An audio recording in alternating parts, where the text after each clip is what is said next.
Assalamualaikum warahmatullahi wabarakatuh. Halo guys, kembali lagi di channel YouTube saya Yolanda Wulandari. Baik, pada kesempatan kali ini kita akan membacakan cerita pendek yang berjudul Cintaku Jauh di Komodo, karya Seno Humira Aji Dharma. Sebelum kita masuki videonya, jangan lupa like, comment, and subscribe. Cintaku jauh di Komodo. Hanya laut, hanya kekosongan. Dunia hanyalah laut dan langit yang dibatasi garis tipis melingkar, membentuk garis lingkaran yang tiada pernah berubah jaraknya. Meski perahuku melaju menembus angin yang beragam, bibirku terasa asin dan rambutku menyerap garam. Tapi ku tahu cintaku belum akan berkarat bila tiba di pulau itu. Bagaimana cinta akan berkarat hanya karena sebuah jarak dari Labuan Bajo ke Komodo?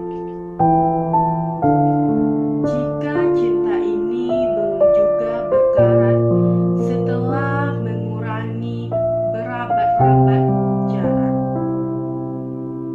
Dari suatu masa ketika cinta pertama kali ada. Lagi pula bagaimana cinta akan berkarat karena angin yang bergaram jika cinta memang bukan besi. Aku dan kekasihku diciptakan dari sepasang bayang-bayang di tembok yang tubuhnya sudah mati. Dan semenjak saat itu kami menjadi semacam takdir ketika tiada sesuatu pun di dunia ini yang bisa memutuskan hubungan cinta kami. Barangkali itulah yang disebut dengan cinta abadi. Aku mengatakannya semacam takdir, karena kami memang tidak terpisahkan. Tapi aku hanya berani mengatakannya semacam takdir. Dan bukan takdir itu sendiri, karena sesungguhnya lah aku tidak akan bisa tahu apakah benar cinta kami yang barangkali abadi itu adalah takdir. Kami seperti tiba-tiba saja ada dan saling mencintai sepenuh hati. Tapi sungguh mati memang hanya seperti dan sekali lagi hanya seperti. Karena sesungguhnya lah hubungan cinta kami yang barangkali abadi itu adalah sesuatu yang diperjuangkan. Cinta yang abadi kukira bukanlah sesuatu yang ditakdirkan. Cinta yang abadi adalah sesuatu yang diperjuangkan terus-menerus, sehingga cinta itu tetap ada, tetap bertahan, tetap membara, tetap penuh pesona, tetap menggelisahkan, tetap misterius, dan tetap terus-menerus menimbulkan tanda tanya. Cintakah kau padaku? Setiap kali kami mati dan dilahirkan kembali, kami selalu bisa saling mengenali dan mengusahakan segalanya untuk menyatu kembali. Kami memang diciptakan dari sepasang bayang-bayang, dan bayang-bayang bisa berkelebat menebus segala tabir. Namun, kami tidak pernah lahir kembali sebagai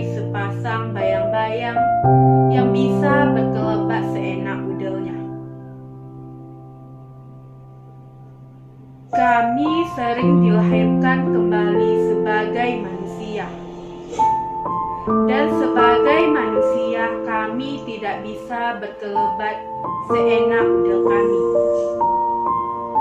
Begitu juga bayang-bayang kami yang selalu mengikuti, menempel seperti ketan, lengket bagai benalu. Barangkali menunggu kami mati dan menjadi pasangan baru. Apalagi kami berbeda kulit, kemudian berbeda kelas sosial, lantas berbeda agama pula. Betapa beratnya usaha kami menyatukan diri. Walaupun kami terbukti saling mencintai, terlalu banyak manusia merasa berhak untuk tidak setuju dan melarang hubungan kami. Apalagi jika kami lahir kembali masing-masing sebagai pasangan resmi orang lain. Nah, tiada seorang pun yang akan mengizinkan dirinya untuk memahami. Bukankah kami pun bisa bingung sendiri? Demikianlah cinta kami selalu diuji. Benarkah begitu kuat usaha kami untuk menyatu kembali? Ataukah cinta kami ini hanya cinta begitu-begitu saja yang terlalu mudah menyerah karena berbagai macam halangan yang sebenarnya bisa saja diatasi? Memang begitu banyak godaan kepada kesetiaan cinta kami. Bisa berwujud harta kekayaan, bisa berupa kekuasaan. Tapi yang paling berbahaya adalah pesona cinta itu sendiri. Cinta diuji oleh cinta. Seringkali ini sangat membingungkan, tetapi selalu bisa kami atasi. Cinta yang sejati, kukira hanyalah menjadi sejati jika tahan uji. Terhadap cinta yang sama hebohnya, yakni cinta yang dahsyat itu. Dengan segenap petir dan halilintarnya yang tanpa kecuali, menggetarkan dan mendebarkan hati. Kesetiaan kami masing-masing telah membuat kami selalu bertemu kembali.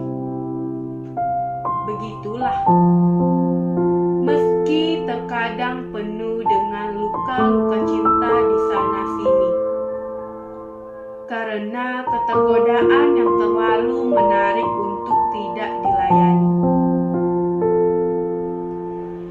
Apabila kami bertemu dari kelahiran satu kelahiran lain,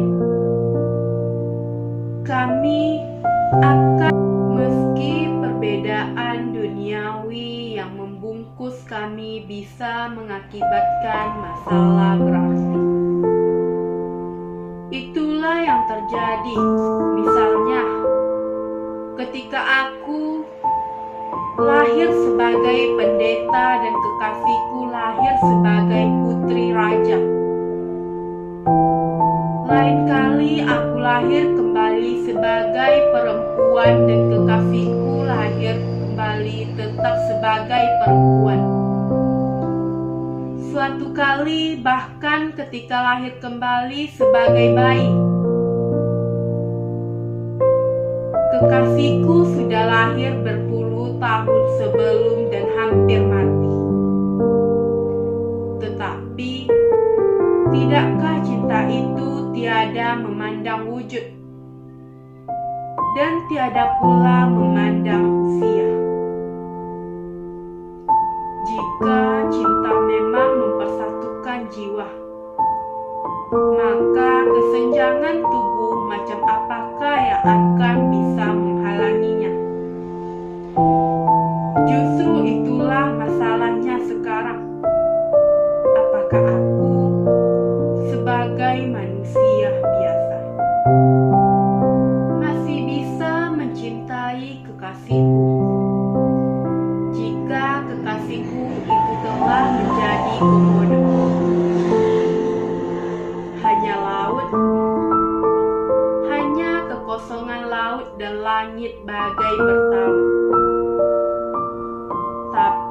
mereka sebetulnya tidak bersentuhan sama sekali.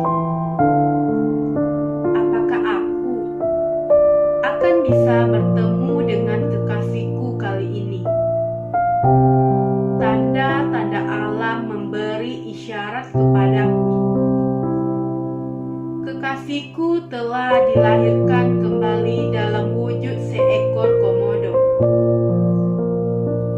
yang sekarang berada di Pulau Komodo. Sebagai seekor komodo, kekasihku menimbulkan masalah besar karena telah memakan seorang anak gadis yang sedang mandi di sungai. Perburuan liar telah mengurangi jumlah kijang yang biasa dimakan komodo, sehingga kekasihku dengan kelaparannya yang amat sangat telah menekarkan dan menelan seorang anak gadis berusia 12 tahun melindungi komodo. Maka kekasihku tidak dibunuh, melainkan dibuang ke suatu wilayah di Pulau Flores yang juga dihuni komodo. Namun, di tempat yang baru itu, kekasihku dianggap sebagai komodo asing yang dimusuhi oleh komodo-komodo lainnya. Akibatnya, kekasihku berenang dan menyeberangi laut untuk kembali ke Pulau Komodo. Dan kini aku datang ke pulau itu untuk mencarinya. Dalam sejarah percintaan kami dari abad ke abad, belum pernah kami lahir kembali dengan berbeda spesies seperti ini. Karena kami selalu berperilaku baik, kami selalu lahir kembali sebagai manusia. Kesalahan apakah yang telah dilakukan kekasihku? Dan aku tidak mengetahuinya, sehingga lahir kembali sebagai komodo. Apakah ia masih akan mengenaliku dengan panca indera dan otaknya sebagai seekor komodo? Kaulah aku masih mempunyai kepekaan untuk mengenalinya. Bagaimanakah cara ia akan mengenaliku dan apa yang akan kami lakukan? Aku tidak mungkin mengawani dan membawanya sebagai seekor komodo dengan dalam ke apartemenku di Jakarta. Pasti Supermi tidak akan pula mengenyangkannya atas nama cinta. Apakah yang masih bisa kulakukan untukmu, kekasihku? Berjumpa di sebuah kubangan pada sungai kering berbatu-batu. Hatiku terasa kosong setelah menjelajahi pulau itu selama 2 hari dan bertemu dengan sejumlah komodo. Akhirnya, aku bertemu dengan seekor komodo yang kuyakini sebagai kekasihku. Rupanya kekasihku menjadi seekor komodo. Karena aku turun di kampung komodo dan bukan di Loh Liang, tempat para petugas Taman Nasional biasa memandu wisatawan. Aku menjelajahi pulau itu siang malam tanpa pengawal, bersenjatakan tongkat bercabang. Aku berhasil menyelamatkan diri dari serangan sejumlah komodo, sampai kutemukan komodo jantan yang pernah memakan anak gadis itu. Bertemu pada suatu siang yang panas, dan aku sedang mendaki ketika kulihat ia merayap ke arahku di bawah keribunan semak-semak. Apakah yang masih bisa ku kenal dari kekasihku yang cantik jelek